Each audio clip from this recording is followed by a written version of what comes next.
সালাম, ওনাকে বলে দেওয়া হয়েছিল তুমি পৃথিবীতে বাঁচবে 1000 বছর। সাইয়েদনা আদমের সামনে অনেকগুলো রুহু রাখা হলো। সাইয়েদনা আদম বললেন এরা কারা? আল্লাহ বললেন তোমার বংশধর। সাইয়েদনা আদম বললেন আল্লাহ ওই যে একটা রুহু দেখা যায় এটার নাম কি?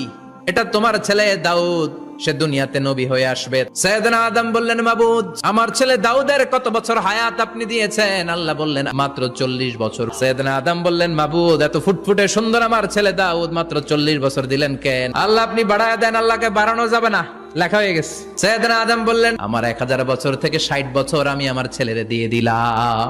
আর আদম আলাইহিস সালাম পেয়েছিলেন 1000 বছর, 60 কমে গেলে রইল কত? 940 বছর পৃথিবীতে থাকার পরে মালাকুল মাউত চলে এসেছে, এসে বলল জিইতু আন আকবাদা রূহাক, রূহ কবজ করতে আসছি।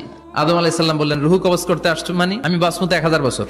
মালাকুল মাউত বললেন না না, ওই যে আগের কথা স্মরণ করেন আপনি 60 বছর দিয়া দিয়েছিলেন। কয় না আমি দেই নাই। মালাকুল মাউত বলে আল্লাহ ঘটনা দেখেন, দিয়া কয় দেই নাই। আল্লাহ কয় থাক কথা কইস না, আয়া পর।